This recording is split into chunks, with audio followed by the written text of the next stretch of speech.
नमस्कार। आज हम लोग मैथ्यू अर्नोल्ड के कला और नैतिकता संबंधी सिद्धांत का अध्ययन करेंगे। अर्नोल्ड का जन्म 24 दिसंबर 1822 को लेलहम इंग्लैंड में हुआ था और इनका निधन हुआ 15 अप्रैल 1888 को, यानी करीब 60 साल का समय इनको मिला। इतिहास के उस दौर में इंग्लैंड में औद्योगिक क्रांति की वजह से भौतिक समृद्धि बढ़ती गई थी, पर इस भौतिक समृद्धि और औद्योगिकरण की प्रक्रिया के साथ सांस्कृतिक नैतिक मूल्यों का पराभव भी हुआ था। साहित्य, कला, संस्कृति उस दौर में महत्वहीन मान लिए गए थे। मैथ्यू अर्नोल्ड कवि थे, पर उत्तरोत्तर आलोचक, निबंधकार, दार्शनिक के तौर पर इनका व्यक्तित्व विकसित होता गया। ऑक्सफोर्ड विश्वविद्यालय से उच्च शिक्षा के बाद 1857 में इनकी नियुक्ति वहीं प्रोफेसर के पद पर हुई। आधुनिक अंग्रेजी साहित्य के आंदोलन में मैथ्यू अर्नोल्ड का नाम बहुत प्रमुखता से लिया जाता है। विद्वानों का यह भी मानना है कि अर्नोल्ड से ही अंग्रेजी साहित्य की दुनिया में आधुनिक युग का आरंभ हुआ। जैसा कि मैंने कहा कि कवि के तौर पर अर्नोल्ड प्रतिष्ठित थे। Cromwell, the strayed reveller, Empedocles on Etna इनके चर्चित कविता संग्रह हैं। इन्होंने कोई आलोचनात्मक ग्रंथ नहीं लिखा। इनके वैचारिक भाषणों और पत्र पत्रिकाओं में छपे निबंधों में व्यापकता और गहराई इतनी थी कि इसने समस्त साहित्य जगत का ध्यान आकर्षित किया। इनके आलोचनात्मक निबंधों का संग्रह एसेज इन क्रिटिसिज्म का पहला खंड 1865 में और दूसरा 1888 में प्रकाशित हुआ। इनमें the functional of criticism at the present time, the study of poetry ने इन्हें अपने दौर का सर्वश्रेष्ठ आलोचक साबित किया। औद्योगिक क्रांति से इंग्लैंड में विज्ञान केंद्र में आया। धर्म और काव्य का महत्व विस्थापित हुआ। लोगों के जीवन और सोच विचार में आए परिवर्तनों ने भावुकता को कुंठित किया। काव्य के प्रति आकर्षण समाप्त होने लगा। ऐसी धारणा व्याप्त हुई कि विज्ञान के इस युग में काव्य का कोई महत्व नहीं है, औचित्य नहीं है। इस धारणा को कई कलाकारों ने, लेखकों ने बल प्रदान किया। थॉमस लव पीकॉक ने काव्य की निष्प्रयोजनता प्रमाणित करने के लिए एक पुस्तिका लिख दी। पीकॉक ने इसमें कहा कि विज्ञान और तर्क के इस युग में काव्य केवल बर्बरता का अवशेष है। पीकॉक की इस धारणा ने उस दौर के साहित्य के सहृदय समूहों को उद्वेलित किया। जवाब में शेली ने द डिफेंस पोएट्री शीर्षक से प्रसिद्ध निबंध लिखा। विज्ञान के विकास के पश्चात काव्य और विज्ञान के महत्व को लेकर पक्ष प्रतिपक्ष बने। कुछ लोगों को लगता था कि तर्क और वैज्ञानिकता के इस युग में काव्य उपेक्षणीय है, काव्य की कोई उपयोगिता और सार्थकता नहीं है। तो कुछ लोग काव्य, धर्म, संस्कृति के पक्षधर भी थे।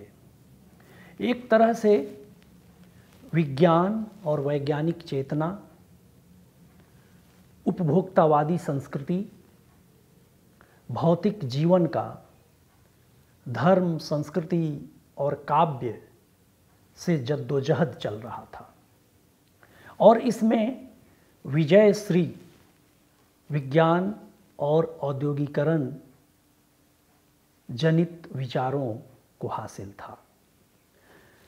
जिन लोगों ने इस विपरीत माहौल में काव्य, धर्म, संस्कृति का पक्ष लिया और मजबूती से अपनी मान्यताओं को जाहिर किया, मैथ्यू अर्नोल्ड इनमें अनन्य हैं, विशिष्ट हैं।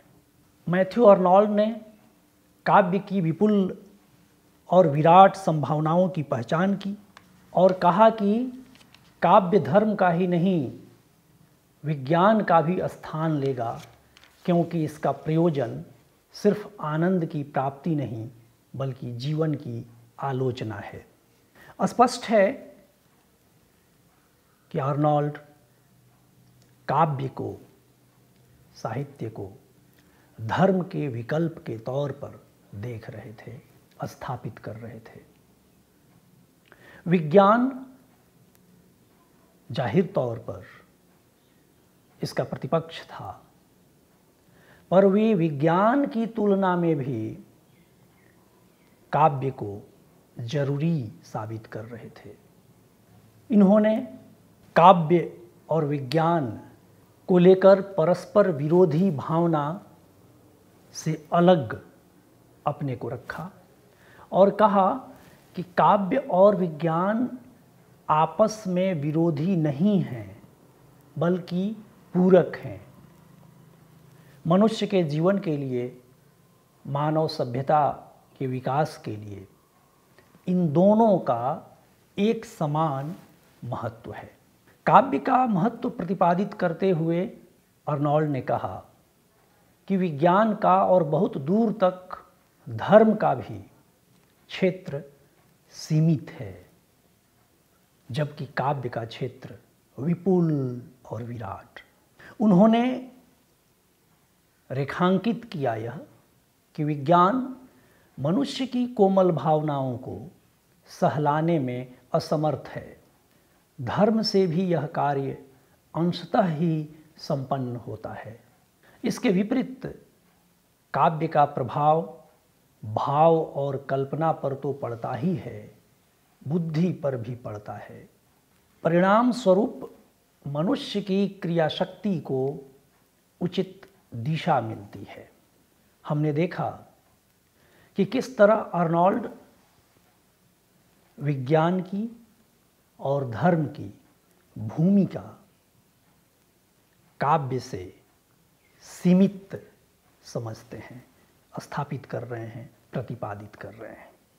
इन्होंने प्रत्येक क्षेत्र में पूर्णता के ख्याल को स्थापित किया। अर्नोल्ड संस्कृति को पूर्णता का पर्याय मानते थे। संस्कृति इनके हिसाब से पूर्णता का पर्याय थी और काव्य संस्कृति की सर्वोत्तम साधना, यानी काव्य के जरिए ही संस्कृति की साधना संभव थी। कल्चर एंड एनार्की शीर्षक निबंध में अर्नोल्ड ने इस पहलू पर विस्तार से विचार किया है। अर्नोल्ड काव्य में स्वच्छंदतावादी यानी रोमांटिक मान्यताओं का खंडन करते हैं और प्राचीन क्लासिकल अभिजात्यवादी अवधारणाओं की पुनः स्थापना को आवश्यक मानते हैं। इन्होंने खुद अपने लेखन के जरिए रोमांटिक साहित्यिक मान्यताओं का प्रत्याख्यान किया और प्राचीन क्लासिकल अवधारणाओं की स्थापना की। यूनान के काव्यशास्त्रियों में अरस्तु इनके आदर्श थे और होमर के महाकाव्य तथा यूनानी नाटककारों के ट्रेजेडी यानी दुखान तक इनके साहित्यिक प्रतिमानों के निर्धारक तत्व थे।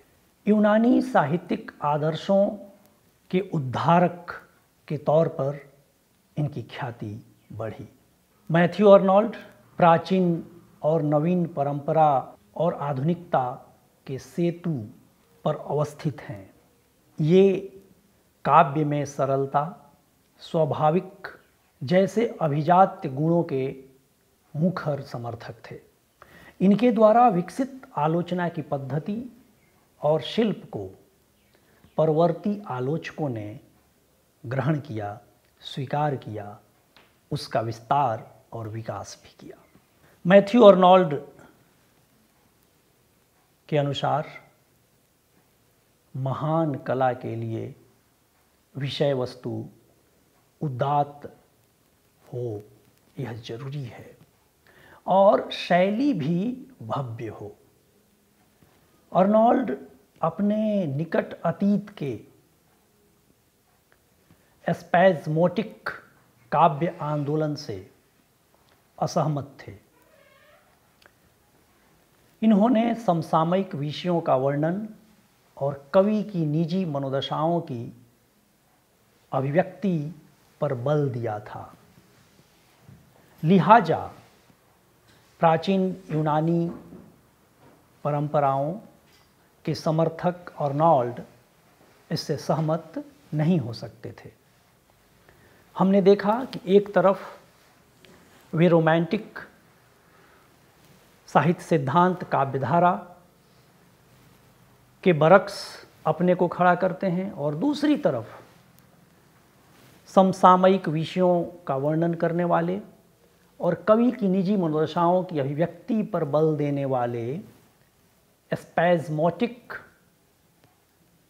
आंदोलन का भी प्रत्याख्यान करते हैं, उससे भिन्न इतर रास्ता अख्तियार करते हैं। मैथ्यू अर्नोल्ड अस्थायी भावों और संवेदनाओं से संबद्ध वस्तुओं को ही काव्य विषय बनाने के पक्षधर थे। काव्य में आधुनिकता या प्राचीनता के प्रश्न को गौण मानने वाले अर्नोल्ड का विचार था कि महत्वपूर्ण है यह देखना कि उसमें अस्थायित्व की क्षमता कितनी है।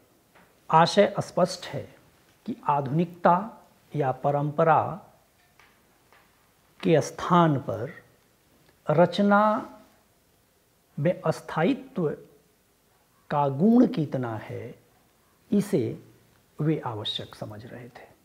अस्थायित्व और काव्य की सफलता के लिए अर्नोल्ड ने प्राचीन यूनानी काव्यों का विश्लेषण कर 3 प्रमुख गुणों वजहों की शिनाख्ती की पहचान की। वे हैं: 1, कार्य व्यापक की गुरुता, दूसरा चरित्रों की उदात्तता और तीसरा स्थितियों की तीव्रता। ये 3 विशिष्ट गुण उन्होंने ग्रहण किए थे, निर्मित किए थे प्राचीन यूनानी साहित्य की अंतर्वस्तु के जरिए। प्राचीन यूनानी काव्य की गरिमा और श्रेष्ठता तथा आधुनिक काव्य का पक्ष रखते हुए अर्नोल्ड ने काव्य के लिए इन 3 गुणों को बेहद जरूरी माना। इनके हिसाब से काव्य का प्रयोजन सांस्कृतिक उन्नयन और परिष्करण है, महज आनंद और मनोरंजन नहीं। इस पक्ष पर भी, इस ख्याल के साथ भी अर्नोल्ड खुद को दीगर भिन्न जगह पर स्थापित करते हैं। काव्य का प्रयोजन सांस्कृतिक उन्नयन और परिष्करण को मानकर आनंद और मनोरंजन को काव्य प्रयोजन के रूप में खारिज करके अर्नोल्ड ने अपने देश काल के समाज की तीखी आलोचना की और कहा कि इंग्लैंड का अभिजात्य वर्ग बर्बर और निष्प्रभावी हो चुका है। मध्य वर्ग भोग विलास में तल्लीन है और निम्न वर्ग का अभी उत्थान नहीं हुआ है। लिहाजा इस निम्न वर्ग से कोई अपेक्षा ही नहीं की जा सकती। औद्योगिक क्रांति से बड़े पैमाने पर मध्य वर्ग का निर्माण और विकास हुआ था। यह मध्य वर्ग धीरे धीरे संपन्नता और विलासिता का जीवन जीने लगा था। काव्य, संस्कृति जैसे विषयों से उदासीन होने लगा था। बावजूद इसके आर्नल्ड को उम्मीद इसी मध्य वर्ग से थी। वे मानते थे कि काव्य और संस्कृति को बचाने के लिए मध्य वर्ग को सुधारने की जरूरत है। मध्य वर्ग की रुचि का परिष्कार और परिमार्जन किया जा सकता है। यहाँ वे मध्य वर्ग को लेकर सकारात्मक थे। आर्नल्ड के पूर्ववर्ती और समकालीन आलोचक बाह्य मानदंडों के जरिए काव्य का मूल्यांकन कर रहे थे। बाह्य मानदंड यानी ऐतिहासिक, राजनीतिक, धार्मिक और व्यवहारिक मूल्यों के आधार पर काव्य का विश्लेषण, मूल्यांकन हो रहा था। आर्नल्ड इससे असहमत थे। वे भिन्न मत रखते थे। इनका स्पष्ट मानना था कि इतिहास, धर्म, राजनीति के आधार पर विवेचन, विश्लेषण करने से काव्य की, साहित्य की निजी सत्ता और साथ ही इसका प्रयोजन गौण पड़ जाता है। जब भी बाहर के मानदंड या आधार को साहित्य पर, कविता पर लागू किया जाता था, इससे स्पष्ट होता था कि वे आधार महत्वपूर्ण है और काव्य उससे दोयम, उससे कमतर, उससे हे। आर्नल्ड जैसा व्यक्ति इसे कैसे स्वीकार कर सकता था?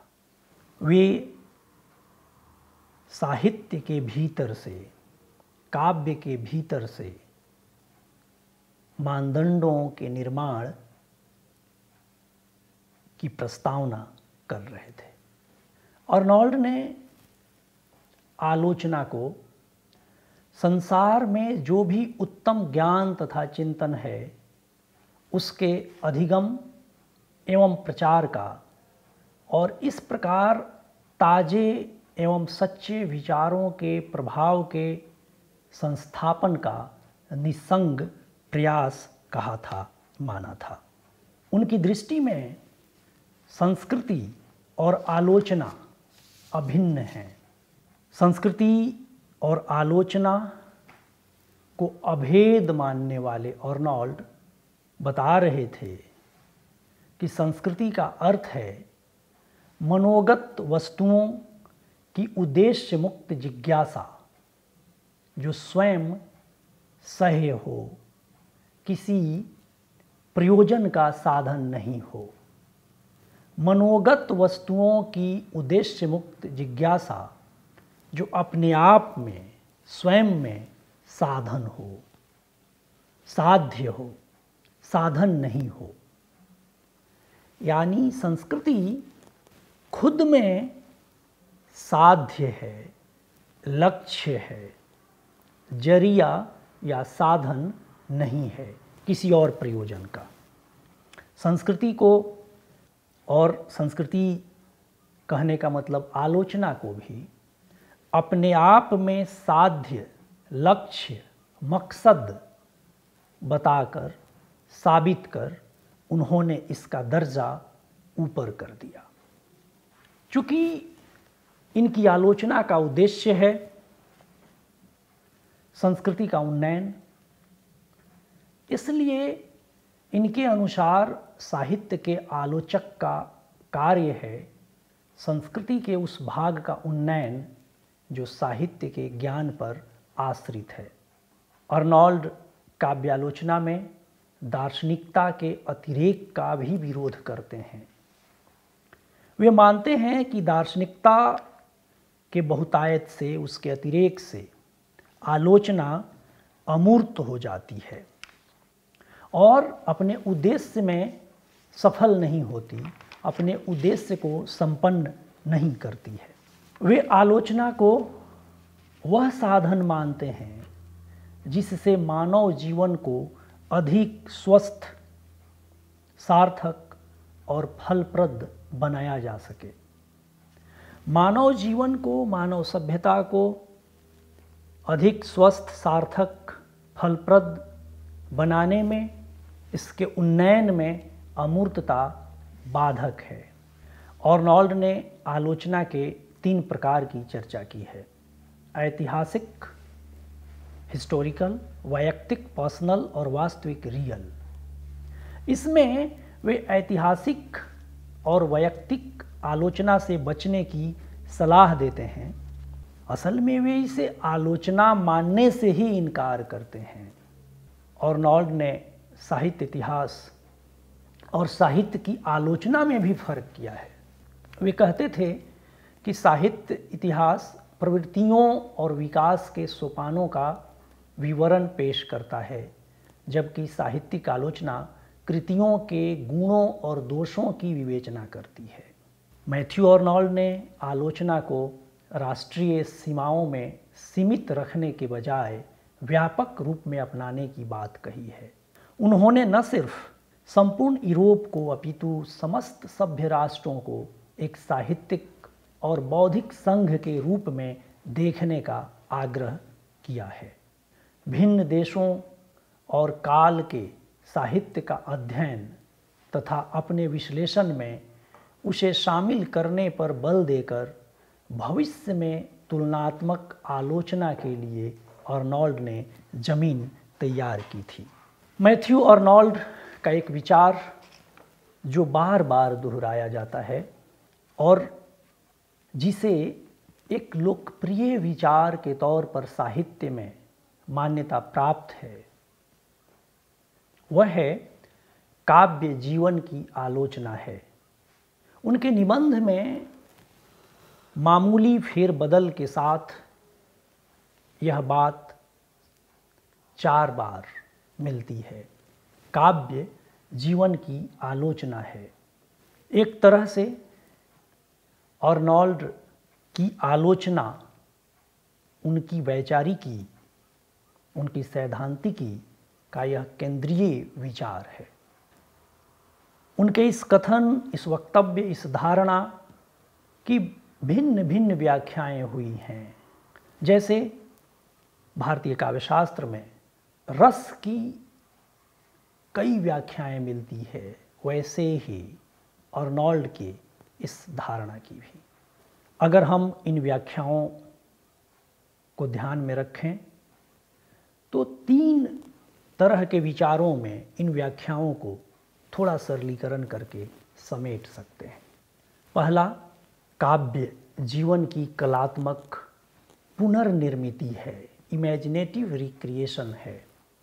यहाँ जीवन की पुनर्रचना, कलात्मक पुनर्रचना पर बल है। दूसरा ख्याल है कि यह जीवन का चित्रण करता है।